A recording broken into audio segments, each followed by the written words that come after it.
தென்னாடுடைய பெரியவா போற்றி பெரியவா போற்றி பெரியவா என் நாட்டவர்க்கும் இறைவா போற்றி இறைவா போற்றி இறைவா சர்வஜா சர்வவியாபி மா பெரியவா சரணம் மா பெரியவா சரணம்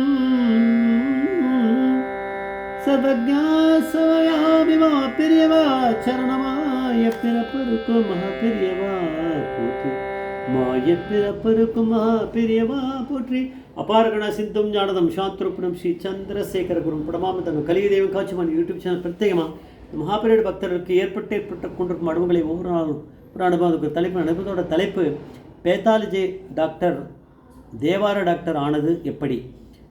பேத்தாலஜி டாக்டர் தேவார டாக்டர் ஆனது எப்படி. சேனலில் இதுக்கு சப்ஸ்கிரைப் பண்ணால் பண்ணுங்கள். தினமே உங்களுக்கு பாகியம் இருந்தால் பாருங்கள். இது வந்து தேவார டாக்டர் அப்படின்னு சொல்லுவாள் டாக்டர் சுப்பிரமணியம். இவர் அப்பா வந்து Shri Rama Iyer, horticulturist, PhD in jasmine culture, அதை மல்லிப்பூ அதை கல்ச்சர் பண்ணுறது அதில். அப்புறம் ஃப்ளோரிகல்ச்சரிஸ்ட் அவர் அது தர 1978 மகாபரிவாவை இவர் தேனம்பாக்கத்தில் தரிசனம் பண்ண போயிருக்கார். ஐ திங்க் அவள் அப்பாவை பற்றி சொல்கிறார். மகாபெரியவரை பற்றி விஷயத்தெல்லாம் கேட்டுண்டு அவள் அப்பா தான் ஹார்டிகல்ச்சரிஸ்ட், ஃப்ளோரிஸ்ட், அந்த மாதிரி நிறைய இதெல்லாம் பண்ணுவாராமே, ஃப்ளோரிகல்ச்சரிஸ்ட்டு. அதனால் ஒரு விஷயத்தை அவர் சொன்னோடனே எனக்கு ஒரு நந்தவனம் ஏற்படுத்தி கொடுக்குறியா அப்படின்னு ராமையர், அதாவது தேவரன் டாக்டரோட அப்பா கிட்ட கேட்டிருக்கார். அப்புறம் அவர் எல்லாம் பண்ணி எவ்வளோ வகையான மல்லிப்பூ இருக்கோ எல்லாத்தையும் வச்சு அந்த மாதிரி பெரிய பூ இதுவே நந்தவனே இது பண்ணியிருக்காராம் தேனம் பக்கத்தில் பெரியவாக இருக்கக்கூடிய அந்த பரமேஸ்வரர் இருக்க இடத்துல. அப்புறம் அதே வருஷம் வந்து திரும்பி ஒரு வாட்டி ராமையர் டாக்டர் சுப்பிரமணியம் தேவார டாக்டர் பையனை கூட்டிகிட்டு காஞ்சிபுரம் போயிருக்கா. அங்கே காஞ்சி மடத்தில் வந்து புது பிரிவாளுக்கு ஜெயந்தி அன்னைக்கு அதை முடித்து நேராக வந்து ஹகரி போயிருக்கா. ஹகரியில் வந்து மகாபிரிவா இருந்திருக்கா. மகாபிரிவா வந்து சாத்துர்மாசி விரதம். அங்கே மகாபிரிவா ராமையர் மகாபிரிவா வந்து ராமையரை வந்து கோயம்புத்தூர்னு கூப்பிடுவாரான். ஏன்னா கோயம்புத்தூர் தான் இருந்திருக்கார் இல்லையா, அதனால் நிக்நேம் வந்து கோயம்புத்தூர். அதனால் ராமையர் வந்து பெரியவா முன்னாடி போய் நமஸ்காரம் பண்ணிவிட்டு கோயம்புத்தூர் வந்திருக்கேன் அப்படின்னாராம். அது கூட இவரும் இருக்கார், நம்ம தேவர டாக்டரும். பெரியவா உடனே பட்டுன்னு பதில் சொன்னாராம், கோயம்புத்தூரில் புதுச்சேரின்னு சொல்லு அப்படின்னாராம். அது என்னடா அது அப்படின்னா பரமேஸ்வரன் ஆச்சு. ஒரே ஷாக்கு இருக்குது ராமையருக்கு, சரி ஒரு பிள்ளைக்கும். அப்போ தான் ஒரு வாரம் முன்னாடி தான் கோயம்புத்தூர்லேருந்து அவர் பாண்டிச்சேரிக்கு புதுச்சேரின்னு அவர் ஷிஃப்டாகி அங்கே போயிருக்கார். இப்போ அங்கேருந்து இங்கே வர்றாருன்னா பெரியவா என்ன அவருக்கு சொல்லிட்டு தான் அங்கே எல்லாம் ட்ரான்ஸ்ஃபர் இதெல்லாம் போடுறாளான்னா, பெரியவா பிரத்யக்ஷ பரமேஸ்வரனாக இருக்கிறதுனால இதெல்லாம் நம்ம சாதாரண ஏன் இப்படி சொல்லிகிட்டு இருக்கோம். பிரத்யக்ஷ பரமேஸ்வரன் தான் பார்க்குறோமே, பெரியவா இப்பேற்பட்ட பரமேஸ்வரன் அவருக்கு தெரியாமல் எதாவது நடக்குமா. அவர் இப்போ அங்கே போயாச்சு, புதுச்சேரிக்கு போயிட்டார். கோயம்புத்தூர் நான் கோயம்புத்தூர் வந்திருக்கேன், கோயம்புத்தூர் வந்து நீ புதுச்சேரியிலையோ அப்படின்னு புதுச்சேரின்னு சொல்லு அப்படின்ட்டு. கோயம்புத்தூரும் சொல்லாத, புதுச்சேரி. அங்கே தான் போயிருக்கான். ஒரு வாரம் முன்னாடி தான் அங்கே போயிருக்கா. பெரியவாளுக்கு தெரிஞ்சிருக்கேன்னா என்ன, ஒரு வாரம் என்ன, ஒரு நிமிஷம் முன்னாடி போனால் கூட பெரியவாளுக்கு தெரியும். பரமேஸ்வரன் ஆகிடுத்த. அடுத்து ராமையர் சொன்னாராம், என் பிள்ளை அப்படின்னு பையனை காமிச்சு பெரியவா கூடவே இருக்கணும்னு ஆசைப்படுறான் அப்படின்னாரு. ஒரு மாதம் எவ்வளோ அப்படின்னு பெரியவா அப்படின்னு கேட்டாலாம். ஒரு மாதம் இருக்கணும்னா மாப்பிரியவா வந்து 2 விரல் அப்படி காமிச்சாராம். 2 நாள் தான் தங்கணும்னு அப்படி கை காமிச்சுட்டு 3ஆவது நாள் அப்படின்னாராம். ஒன்றா கிளம்பி போயிடணும்னு அர்த்தம்.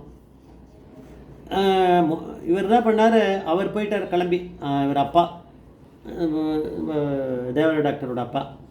இவர் வந்து ஒரு 2 நாள் ஆகிடுத்து. 3ஆவது நாள் பெரியவா கண்ணில் படாமல் அப்படியே நைஸாக இருந்திருக்காரு. அப்புறம் தூர பெரியவா வந்து ஸ்நானம் பண்ணுறாங்கன்னா தூர போய் நின்றுட்டு, ஏன்னா அந்த ஜலம் நம்ம மேலே பட்டால் நல்லது இல்லையா, அங்கே கண்ணில் படாத மாதிரி ஏதோ ஒரு இடத்துல இருந்து ஸ்நானம் பண்ணியிருக்கா. பெரியவாளுக்கு பின்னாடி கூட கண் இருக்குமே, 1000 கண் உடையவர் அவர் தெரியாதா. இப்போ 5ஆவது நாள் ஆகிடுத்து. இவர் இந்த மாதிரி விஷயம் பண்ணுறாரு, மாட்டிப்பாருன்னு பெரியவா தான் நாங்கள் மாட்ட வைக்கிறாரு.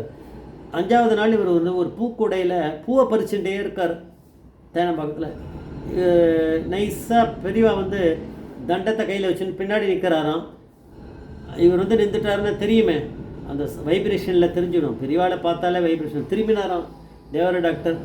மாபிரிவா வந்து ஸ்ரீகண்டன் பாலு மாமா அவளை பக்கத்தில் நிற்கிறானாம். அவளை பார்த்து சொன்னாராம் பெரியவா, இவனை பேக் பண்ணி அனுப்பிச்சுரு அப்படின்னா. ஏன்னா 2 நாள் தான் இருக்கணும்னு இருக்காரு, இப்போ 5வது நாள் எடுத்தேன்னு. இவருக்கு ரொம்ப கவலையாக எடுத்தான். அந்த கவலையோடையே இருந்திருக்கார். பெரியவாவுக்கு தெரியாமல், அதுக்கப்புறம் பெரியவா கண்ணில் படாமல் இவர் கிளம்ப போகிறான்னு தெரியணுமே, என்ன பண்ணுறதுன்னு தெரியல. அதனால் பெரியவா எங்கே பூஜை பண்ணுவாளோ அந்த இடத்துல அந்த கூடையை கொண்டு போய் வச்சுட்டு ஒரு ஓரமாக தள்ளி இவரா கொஞ்சம் ரொம்ப வெக்ஸ் ஆகி அழுக வரல கண்லேருந்து, மனசுக்குள்ளே அழுதுண்டு அவர் நிற்கிறார். யாரோ ஒருத்தர் வந்தாராம், வந்து கேட்டாராம், யாருப்பா நீ, ரொம்ப கவலையாக இருக்க அப்படின்னா. அவர் சொன்னாராம், நான் மாபெரிவா கூடயே தங்கி இருந்து போகலாம்னு வந்தேன். அவர் கையில் அந்த பூக்கூடெல்லாம் பார்த்துட்டு அவர் வச்சுட்டு வரதெல்லாம் பார்த்துருக்கார் அவர். அதனால் அவருக்கு தெரிஞ்சு போயிட்டு இவர் பக்தி உள்ளவர்னு. ஏன்னா இந்த மாதிரி கைங்கரியம் பண்ணிட்டு இருக்காரு.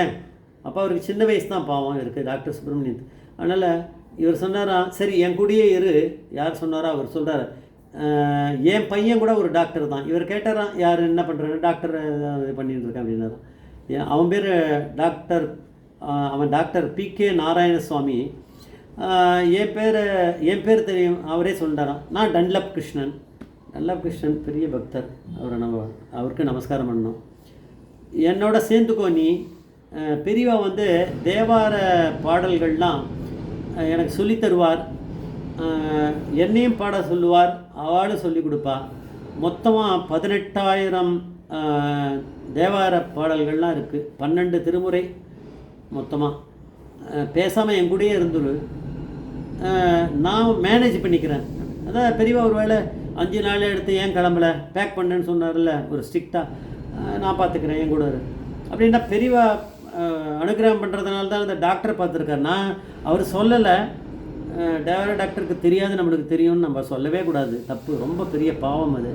இருந்தாலும் எனக்கு என்ன தோணித்து அப்படின்னா, இவர் கிளம்பி போயிருந்தாருன்னா இவர் டன்லப் கிருஷ்ணனை பார்க்காமையே அந்த டைம் மிஸ்மேட்ச் ஆகி இவர் முன்னாடி போயிட்டு அப்புறம் அவர் வந்திருந்தாருன்னா இது எதுவுமே நடந்திருக்காது.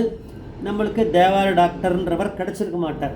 இந்த பாயிண்ட்டை அவர் இப்போது நான் சொல்லும்போது அவர் இந்த வீடியோ அனுப்பும் அவர் கேட்பார். இது எப்பேற்பட்ட அனுகிரகம், பெரியவா மகாபெரிவானுங்கிற பரமேஸ்வரனால் மட்டும்தான் பண்ண முடியும். அந்த டைமிங் கரெக்டாக இருந்திருக்கு. அதனால தான் அவர் கண்ணில் பட்டிருக்கார். அப்புறம் சொல்கிறார் அவர், தினமுமே ஒரு 4-5 மணி நேரம் தேவாரம் ப்ராக்டிஸ் நடக்குமா. அப்புறம் கொஞ்சம் ரெஸ்ட்டு. அதுக்கப்புறம் மகாபெரிவா முன்னாடி சாயங்காலம் உட்காந்துட்டு இவா கிட்ட சிலதை பாட சொல்லுவாராம், தேவாரத்தை பாராயணம் பண்ண. அப்புறம் பெரியவாளும் தேவாரத்தை சொல்லி கொடுப்பாளாம். அப்புறம் தான் இவர் பேத்தாலஜி டாக்டர் பின்னாடி தேவார டாக்டராக மாறிட்டார். அப்படின்னா பெரியவா அப்படிங்கிற பரமேஸ்வரன். விஜயசங்கர மகாபெரிவா பரமேஸ்வரன்.